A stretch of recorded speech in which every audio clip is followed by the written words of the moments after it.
Muy bien, pues gracias a Dios que vamos a estar aquí. Los niños pueden salir a su clase. Muy bien, hay una frase muy común entre los cristianos que dice, para honra y gloria de Dios. ¿Verdad? No sé si la han escuchado. Yo la escuchaba mucho antes cuando pues alguien pasaba tal vez a dirigir o a decir un canto, a cantar, o a decir un texto, a decir alguna acción de gracias. Siempre decía, pues bueno, vamos a cantar, voy a cantar y va a ser para gloria de Dios. Y en algunas veces, cuando la gente cantaba, pues decía, no pongan atención a la voz, no pongan atención a la preparación, no pongan atención a esto, porque esto es para Dios, para gloria de Dios. Y estamos aprendiendo acerca de los valores, valores que como iglesia y como personas debemos de tener. El primer valor que lo vimos hace 15 días fue la supremacía de la palabra de Dios, lo que significa que todo lo que debemos de creer como personas y como iglesia debería estar fundamentado y basado en la palabra de Dios, solamente en la escritura.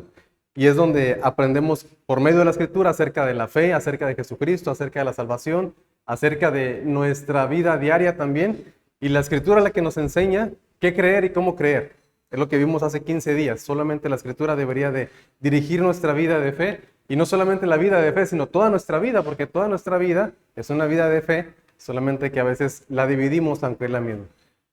Cuando tenemos a la Biblia como nuestra autoridad para dirigir nuestra vida, entonces muchos de nuestros problemas pudieran ser arreglados porque muchas veces nos metemos en problemas por no obedecer la palabra de Dios. Y como iglesia también lo veíamos. ¿Qué es lo que nos va a dirigir? La palabra de Dios. Si empezamos a hacer algo o a creer algo ajeno a la palabra de Dios, tenemos entonces algo que nos dirige y que nos guía, que es la palabra de Dios. Y eso es el primer valor. Veíamos que los valores nos ayudan a tomar decisiones, a saber cómo solucionar problemas, a saber en qué usar nuestros recursos también, tanto recursos financieros como recursos humanos y recursos de tiempo y todo eso. El segundo valor, que es lo que vamos a ver hoy, es que todo lo que hagamos en nuestra vida y en la iglesia debería de ser para gloria de Dios. Y como yo lo decía al inicio, a veces alguien pasa y canta y dice, pues eso es para gloria de Dios y está bien. Pero a veces, a mí me costó entender qué significa para gloria de Dios. Y tal vez todavía me está costando, ¿no? Porque no es algo que digo, ya lo entendí completamente, sino que a lo largo del tiempo vamos aprendiendo más acerca de lo que es glorificar a Dios. Y antes yo solamente lo hacía y tal vez lo decía, vamos a cantar para gloria de Dios, pero no entendía qué significaba para gloria de Dios. Y vamos a ver hoy solamente algunos repasos de los milagros de Dios. No vamos a verlos todos, pero vamos a entender que las obras milagrosas de Dios, sobre todo en el Antiguo Testamento, tuvieron el propósito inmediato de salvar a su pueblo. Ese era el propósito. Hacían milagro para salvar a su pueblo, pero el propósito supremo o el propósito final fue dar a conocer su propio nombre a todas las naciones. Y esto siempre lo vamos a entender a la luz de nuestra vida. Aquí les va primero el resumen y luego vamos a irlo viendo y al final llegamos a la conclusión. Todo lo que Dios hace, lo hace para Él mismo, para Él mostrarse valioso y hermoso y glorioso. Y muchas veces para hacer eso, nos ayuda a nosotros, nos bendice. Por ejemplo, la salvación. ¿A quiénes somos los beneficiados? Nosotros, pero a fin de cuentas, ¿quién es el que va a ser glorificado en la salvación? ¿Y por qué lo hace Dios? Para mostrarse, mostrar su amor, su poder, su misericordia, su perdón. Y en eso nosotros somos beneficiados. Así el pueblo de Israel veía las maravillas de Dios y eran bendecidos por las maravillas de Dios, pero el propósito no era solamente salvar al pueblo, sino que Dios fuera glorificado. O en otras palabras, algunos le han dicho que la fama de Dios fuera conocida en todo el mundo. Ahora veamos aquí una pequeña definición de lo que es glorificar a Dios. Hay muchas definiciones y esta es una que pues he hecho a lo largo de algunos estudios, es hacer ver su valor. Pensemos un poquito en esto. ¿Qué tanto vale Dios para ti? Entonces entendemos que ¿qué vale más? ¿Mi pecado o Dios? Pues Dios. Entonces, ¿a quién elijo? Pues a Dios. ¿Qué vale más? ¿Mis propios pensamientos y direcciones o la dirección de Dios? Pues Dios. ¿Qué vale más? ¿Mi vida o la gloria de Dios? Entonces, cuando vivimos de tal manera que hacemos ver su valor, entonces estamos glorificando a Dios en vez de glorificar las cosas de este mundo. hacer ver hacer ver sus atributos. ¿Qué atributos tiene Dios? Justicia, amor, misericordia, perdón, paciencia y muchas cosas. Son muchos atributos. Que nuestra vida demuestre el amor de Dios, que nuestra vida demuestre la justicia de Dios, que nuestra vida demuestre la misericordia de Dios. Eso es glorificar a Dios. Hacer ver sus maravillas, mostrarle a los demás las bendiciones de Dios, hacer ver su persona. ¿Con el objetivo de qué? O sea, como personas y como iglesia, que nuestra vida y nuestra iglesia haga mostrar el valor de Dios, los atributos, la persona y sus maravillas. ¿Con qué objetivo? Para que Dios sea también valorado, amado, atesorado por más y más personas. Porque así debería ser para nosotros. Valorar a Dios, amar a Dios, atesorar a Dios en nuestra vida y que así sea también con más personas. Es como cuando encontramos algo que nos gusta mucho y ¿qué es lo que hacemos? Inmediatamente vamos y lo compartimos y le decimos, mira, esto es lo que me ha ayudado. ¿Verdad? Aquellos que tal vez encuentran, no sé, algo que les gusta mucho hacer, algún hobby. Mira, esto me ha ayudado mucho, entre personas también a veces, no, mira, lo que me ha ayudado para el estrés es esto. Lo que me ha ayudado para bajar de peso es esto. Es comer, es cocer todo, hasta cocer la boca, ¿verdad? Para no comer tanto. Eso es lo que me ha ayudado. Todo cocido, hasta la boca también cósetela. Lo que me ha ayudado también para hacer tal cosa, pues en nuestra familia es esto. ¿Y qué es lo que estamos haciendo? Estamos hasta cierto punto haciendo ver su valor, sus atributos y sus maravillas. Esto me ha ayudado y te puede ayudar a ti. Así es como nosotros glorificamos a Dios. Con el objetivo no solamente de decir, Él es mi Dios y solamente mío y nadie me lo quita, sino Él es mi Dios, pero también puede ser tu Dios. Y es lo que pasaba con el pueblo de Israel. Se creyeron los únicos y no pudieron compartir a los demás. Muy bien. Les voy a pasar las diapositivas juntamente con los textos en el grupo, porque quiero que lo vean a detalle a lo largo de la semana. Ahora solamente vamos a mencionar las plagas en Egipto. Tal vez algunos han escuchado estas historias de cómo Dios milagrosamente envió plagas a Egipto y en algunas de ellas a su pueblo de Israel no les llegaban las plagas, como la plaga de las tinieblas, por ejemplo, que aquí se puede apreciar un poquito en la imagen que les puse. Pero Éxodo 9:14 al 16. Lo podemos ver en nuestra Biblia o en la pantalla. En la pantalla está también en otra versión, pero Génesis 9:14, Éxodo 9:14 al 16. ¿Qué fue lo que Dios hizo? Y tal vez escuchamos, entendemos y sabemos las plagas y tal vez podemos memorizarlas y decir, la primera fue esta, segunda, tercera, cuarta, quinta.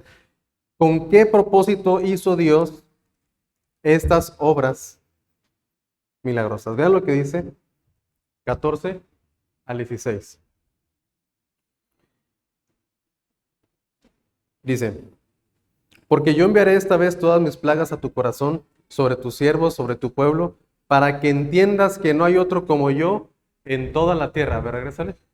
Así está, para que entiendas que no hay otro como yo en toda la tierra. ¿A quién le está diciendo?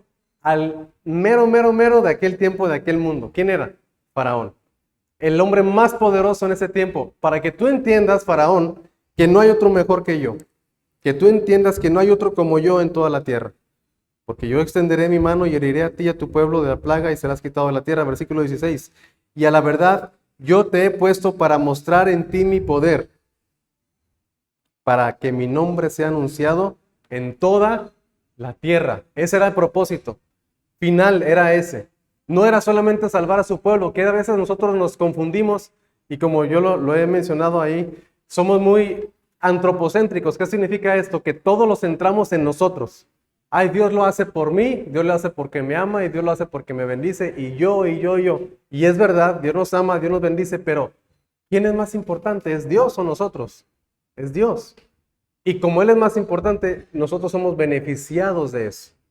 De beneficia nuestra vida. En este caso, el pueblo de Israel fue liberado y fue, en este caso, decirlo así, consentido de parte de Dios, que no le permitió que cayeran todas las plagas sobre ellos. ¿Por qué razón? Porque Dios quería no solamente mostrar que Él estaba con su pueblo, sino como lo vemos aquí, ya lo quitaron, Él quería hacer ver a la gente que no había otro como Él en toda la tierra.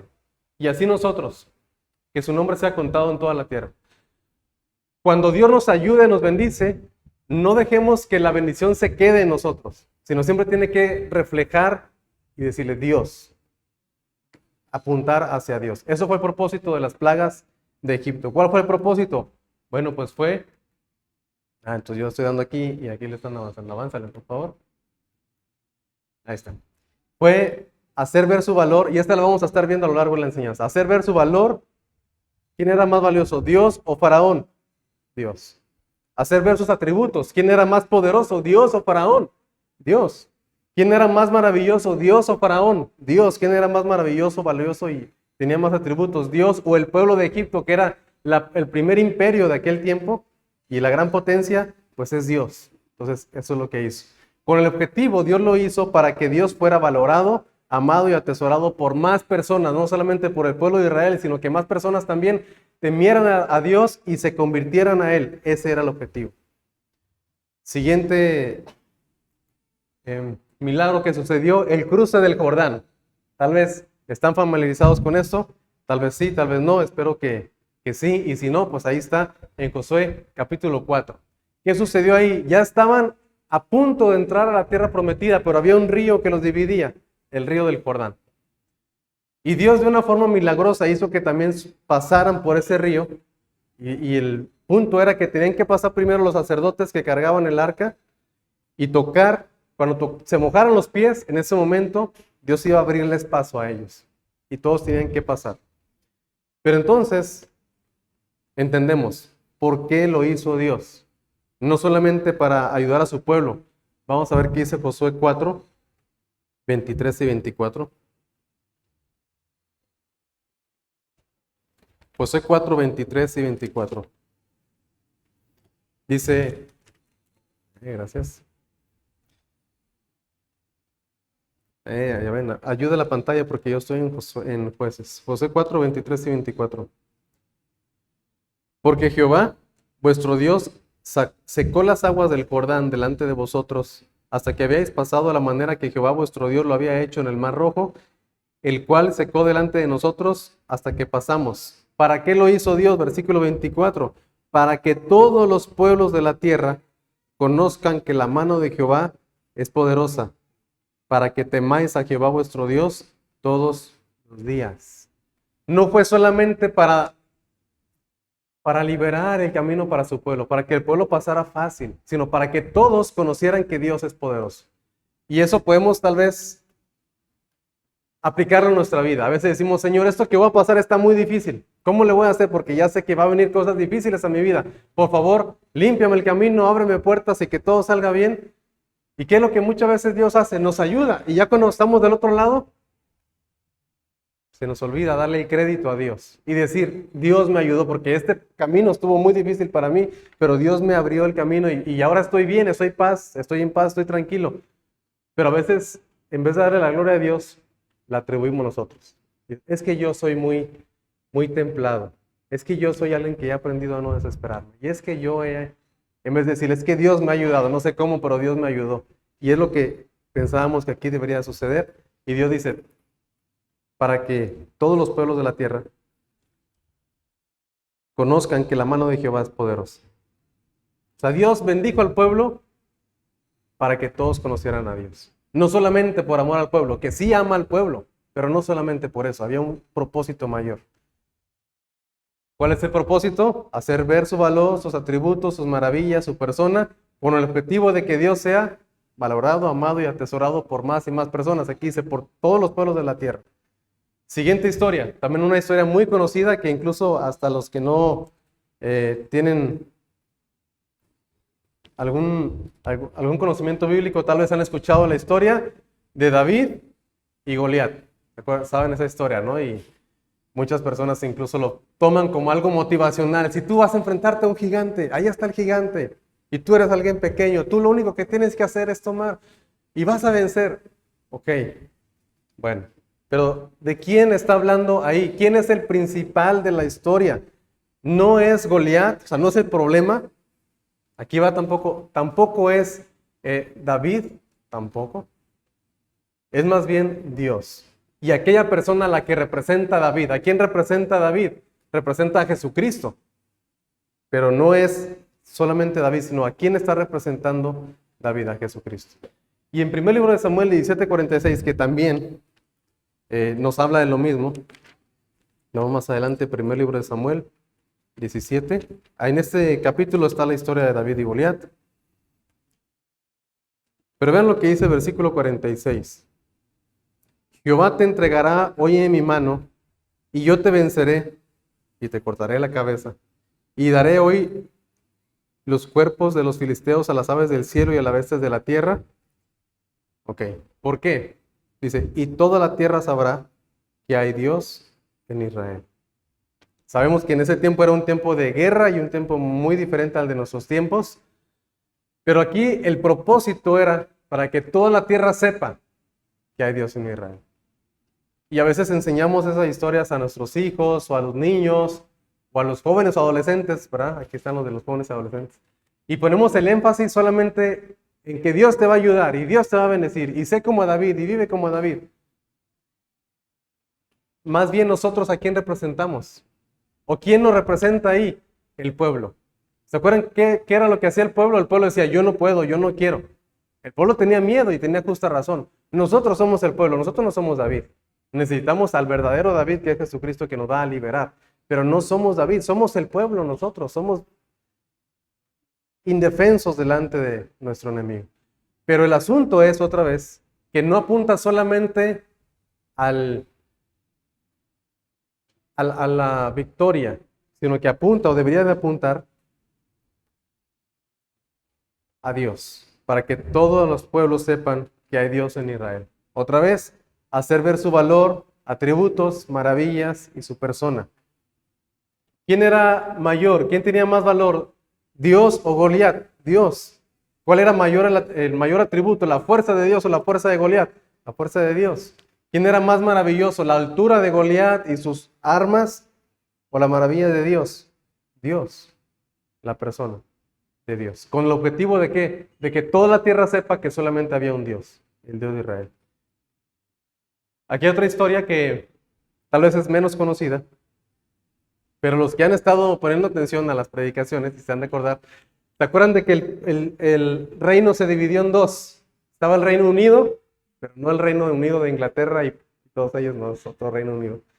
El Reino de Israel unido, y después se dividió, y el Reino del Norte fue muy malo y todos los reyes eran malos, y cayeron en manos de los asirios. Y luego la amenaza venía sobre el Reino del Sur, donde estaba Judá, el Reino de Judá. Y decía, ahora ustedes, incluso, si ustedes leen con atención la historia que está en 2 Reyes 19, llega el Rabsacés como el enviado de los asirios y dice, ya de una vez ríndete, porque nadie ha podido ganarle a mi rey, o sea, al rey de los asirios. Nadie ha podido vencer en contra de él. Pero ¿qué es lo que dice 2 Reyes 19:19? Ahora estaban, recuerden, queriendo invadir a el reino del sur. Bueno, lo habían invadido y querían llevarlo también cautivo. Pero en ese tiempo, ¿qué sucedió? Segundo libro de Reyes, capítulo 19.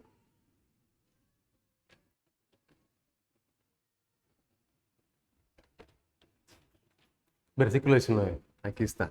Más rápido la computadora que uno, ¿verdad?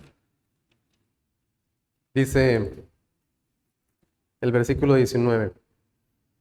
Ahora pues, oh Jehová Dios nuestro, sálvanos, te ruego, de su mano. ¿Para qué?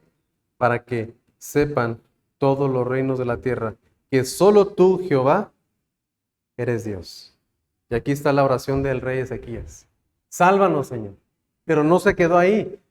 Muchas veces nuestras oraciones, ¿cuáles son? Señor, ahí viene mi enemigo, ahí viene mi problema, ahí viene la situación. Sálvame, Señor, porque tú me amas. Ahora sí, Dios nos ama, sí. Sálvame, Señor, porque yo soy, incluso a los que les gusta, yo soy la niña de tus ojos. Pero a mí no me gusta esa expresión, pero sálvanos, Señor, porque yo soy tu especial tesoro. Sálvame, Padre. La idea es, si Dios lo hace por eso, pero hay un objetivo final, Señor, para que la gente vea que tú estás conmigo. Y que las otras personas vean también que tú me ayudas y que tú me bendices y que ellos también te busquen a ti. No solamente porque me amas, sino porque también hay otros que necesitan de ti. Y era la petición aquí que vemos del rey Ezequías. Ah, ya lo quitaste, ¿verdad? Es que de aquí va a traerlo a encontrarlo. para que sepan todos los reinos de la tierra que solo tú, Jehová, eres Dios. Y lo mismo está en Isaías 37:20. El libro de Reyes escribió narrando muchas historias y el libro de Isaías se escribió más o menos en el tiempo de Segundo de Reyes. Isaías, aunque lo vemos mucho más adelante, recuerden que están divididos por temas, no cronológicamente. Entonces, cuando alguien lee la Biblia y empieza en Génesis y le sigue como que la historia va y luego regresa, y luego va y luego regresa, porque no está en orden cronológico el orden que tenemos en la Biblia, sino temático. Es la misma oración de Ezequías y es exactamente lo mismo, para que todos los reinos de la tierra conozcan que solo tú eres Jehová, que solo tú eres el Dios verdadero. Y fueron liberados de sus enemigos. ¿Y qué fue lo que sucedió entonces? ¿Por qué hubo esa liberación? Para hacer ver el valor de Dios, los atributos de Dios, las maravillas y la persona de Dios, con el objetivo de que todos los demás sepan y valoren a Dios, lo amen y lo atesoren. Otra historia muy famosa también para los niños. Los niños se les cuenta mucho y hay historias y hay películas y todo. Daniel en el foso de los leones, sabemos la historia. ¿Qué sucedió ahí? Darío, el rey Darío fue aconsejado y le metieron ahí, como decían, le metieron cizaña y dijeron, mira, haz un edicto de que nadie ore a ningún dios, sino solamente a ti. Y Darío, ¿qué creen? Pues dijo, pues yo soy el más poderoso de la tierra, pues sí, voy a actuar como Dios y nadie va a hacer ninguna oración y toda petición me la tienen que hacer a mí. E hizo un edicto ahí, sí, lo firmó y todo. Pero lo que pasó después con Daniel, dice que Daniel oraba como lo hacía 3 veces al día. Abría sus ventanas y ahí se ponía a orar. Entonces la gente empezó a ver. Y los enemigos que estaban en contra de Daniel, porque pues él era de los magistrados, de los más poderosos también, van y le, oye rey, ¿te acuerdas del edicto que firmaste? Sí, sí me acuerdo. Bueno, pues adivina qué, ahí hay uno, de los tuyos, de esos que están ahí contigo, cerca de ti, de los ministros que están sirviendo contigo, que no está cumpliendo el edicto. ¿Quién es? Daniel. Y dice la Biblia que con pesar en su corazón Darío no podía, incluso dice la Biblia que él intentó deshacer el edicto, pero dice, no, es que ese edicto ya no tiene reversa, ya lo firmaste, ya no hay forma de... Y dijo, es verdad. Dice que toda la noche estuvo tratando y no lo pudo hacer. Es verdad, no puedo retractarme de eso.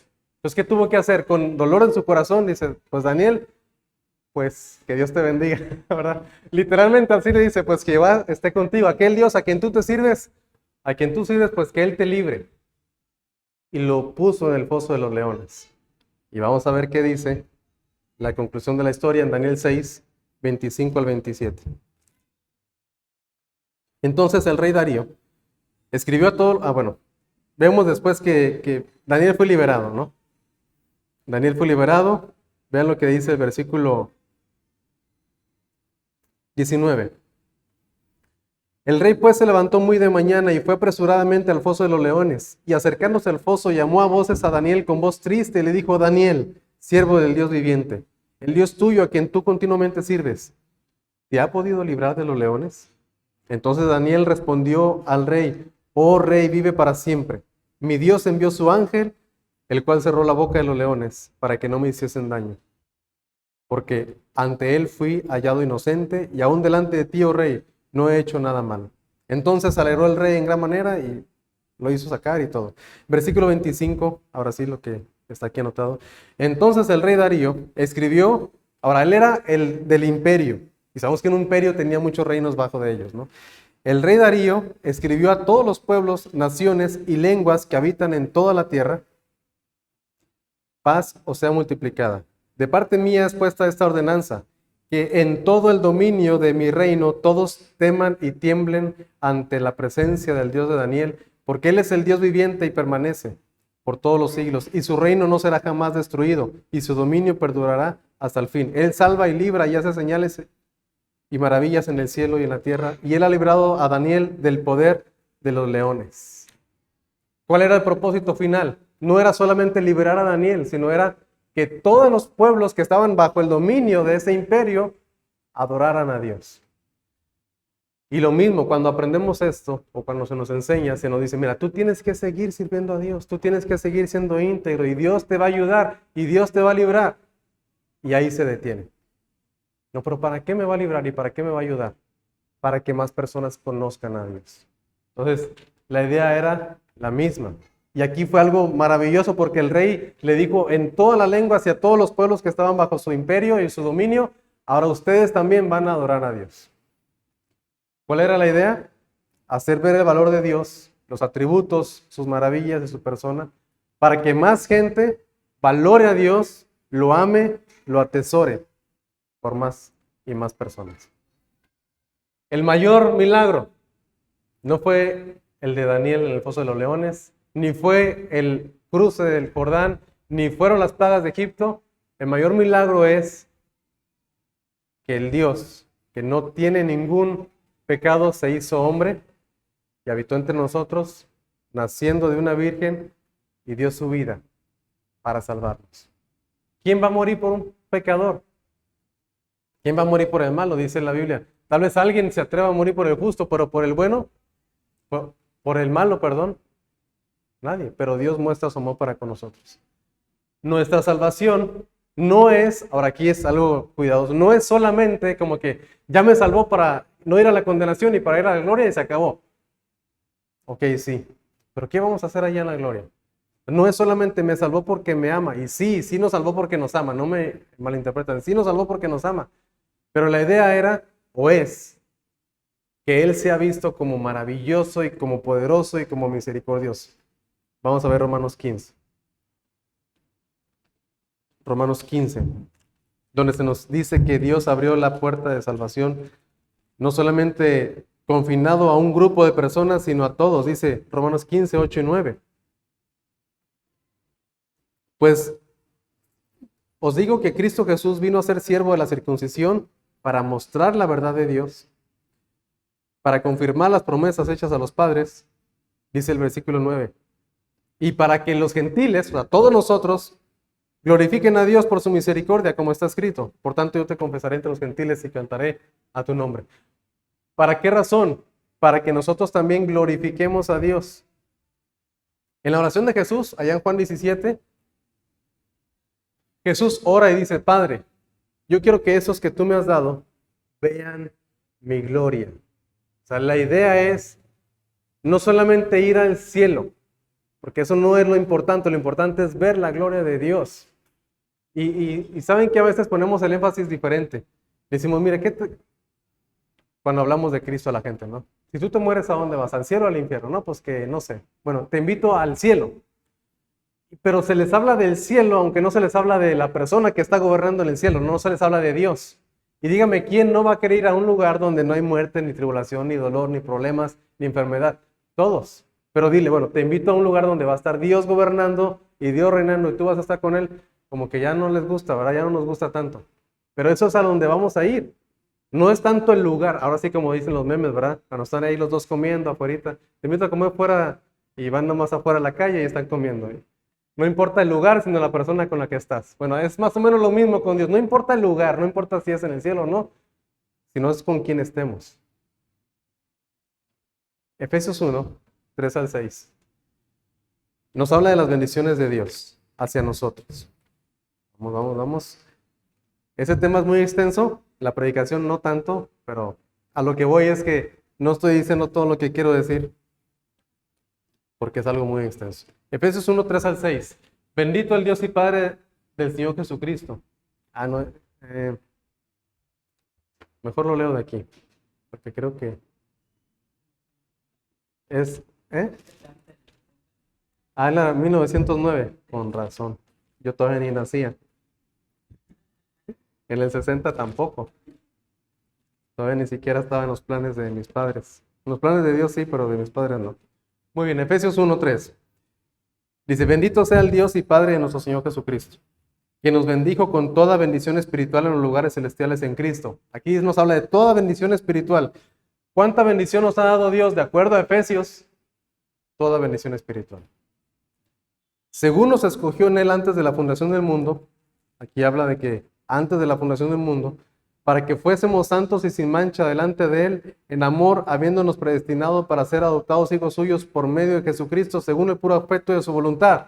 Y ahí decimos, qué bonito, ¿verdad? Dios ya sabía que iba a creer, Dios dice aquí que ya me tenía y que ya iba a ser adoptado hijo suyo por medio de Jesucristo, y qué bonito. ¿Para qué? Versículo siguiente, para alabanza de la gloria de su gracia. No solamente porque sí, sino para alabarle y para glorificarle. Romanos 11:36. Hace 4 semanas prediqué Romanos 12:1. Se han de recordar.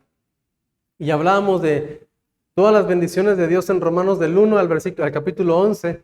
Y hablaba del plan de Dios para la salvación. Y al final Pablo termina y dice, porque de Él y por Él y para Él son todas las cosas. Está hablando de la salvación principalmente, de cómo Dios ideó el plan de salvación y dijo, todo es de Él, el plan es de Él, y es por Él, y es para Él.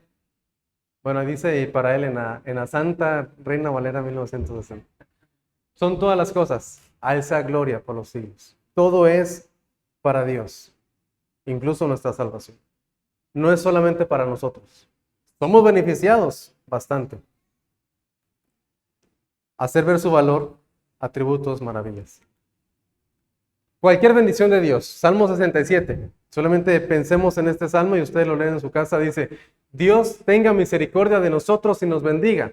Haga resplandecer su rostro sobre nosotros. Y a veces ahí se queda. Sí, que Dios nos bendiga, y sí, que Dios nos ayude, y sí, que Dios nos dé paz y tranquilidad y dinero y todo lo que necesitamos. ¿Para qué? El mismo Salmo dice, para que sea conocido en la tierra tu camino y en todas las naciones tu salvación. Te alaben los pueblos, oh Dios, todos los pueblos te alaben. Ese es el propósito de las bendiciones de Dios. Las bendiciones de Dios tienen el propósito de que todos alaben a Dios.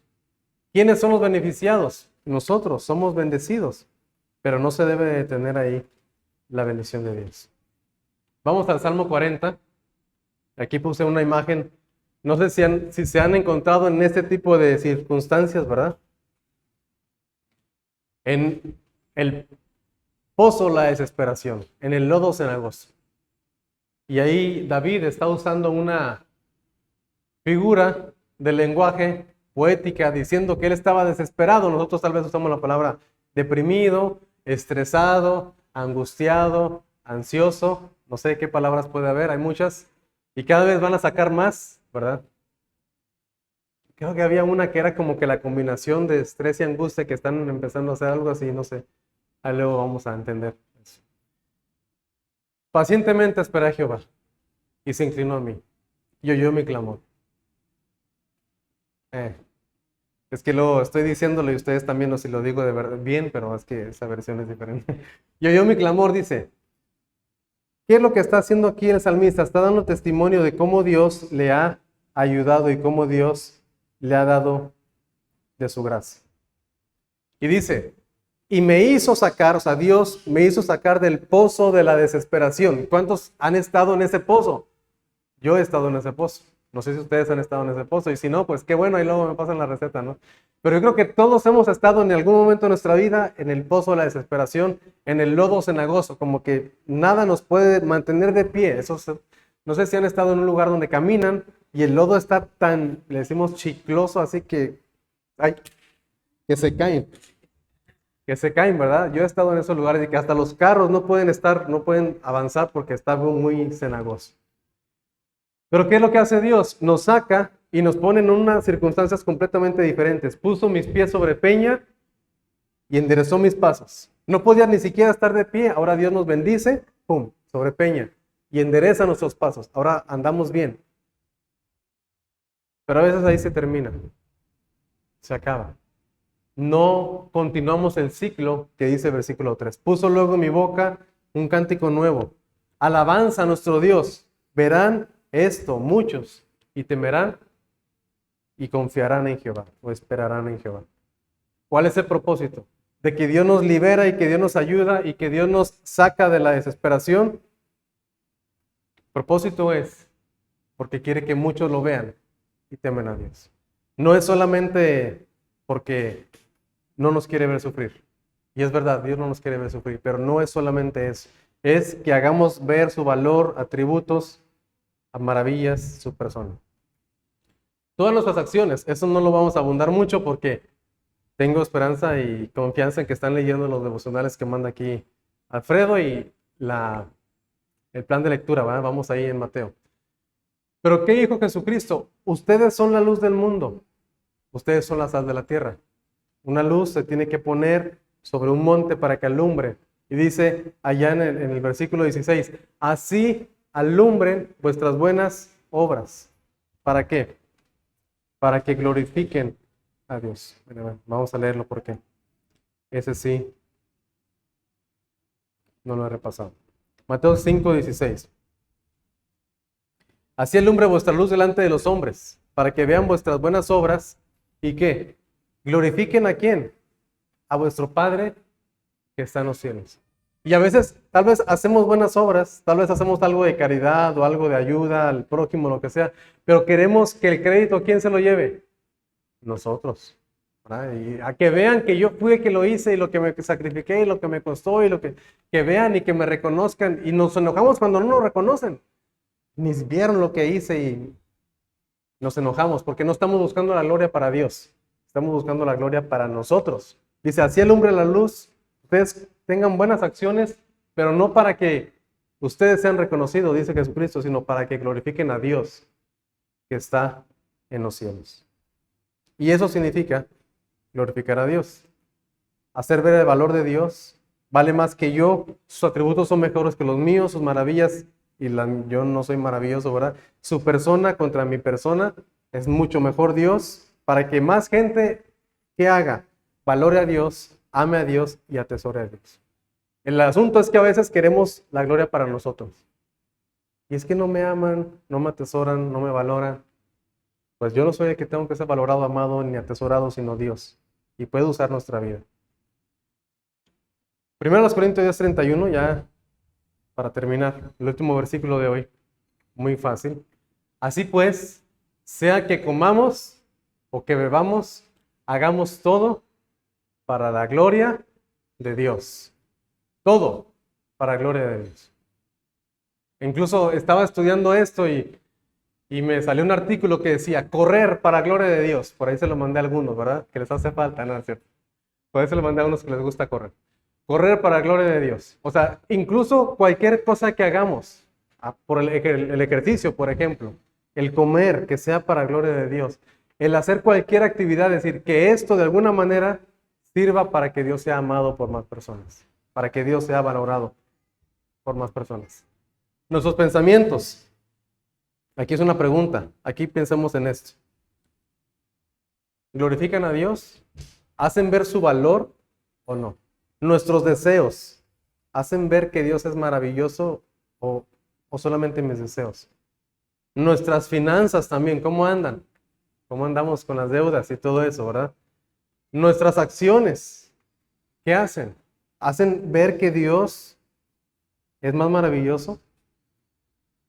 Nuestras relaciones personales, en el matrimonio, en la familia, con los vecinos, en las labores, cómo esa relación personal que tengo con otra persona muestra el amor de Dios, la misericordia, la paciencia, la piedad, la justicia o no.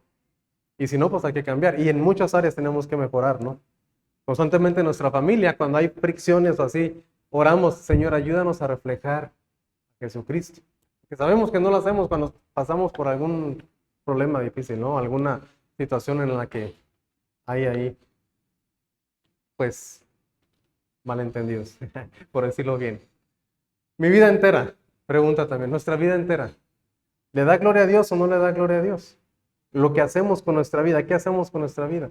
Deberíamos de glorificar a Dios. Y esta es la invitación, glorifiquemos a Dios, vivamos para Él, primeramente nosotros, amémoslo a Él y hagamos nosotros con nuestra vida, ahora sí lo que hemos estado diciendo, hacer ver su valor, atributos, maravillas, persona. Todo lo que hagamos, como iglesia incluso, que lo hagamos para glorificar a Dios. No solamente porque Dios nos ama, sino hagamos las cosas para glorificar a Dios y hagámoslo bien. Vamos a ponernos en pie para orar y gracias por su tiempo. Señor, gracias te damos porque eres bueno, Señor, porque eres fiel, porque eres misericordioso, Padre. Gracias te damos porque eres amoroso. Eres justo, Señor.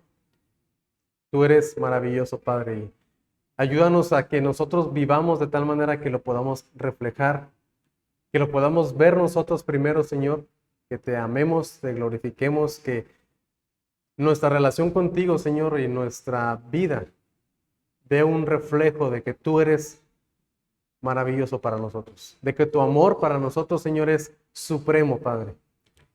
Así como Jesucristo fue el que vivió esa vida, que te dio gloria en todo, Señor, que así también nosotros nos ayudes por medio de Jesucristo, nuestro Salvador, a poder vivir una vida de tal manera que refleje que tú eres mucho mejor que cualquier cosa en este mundo, Señor. En el nombre de Jesucristo, nuestro Salvador, oramos y te lo pedimos. Amén. Gracias. Pueden sentarse.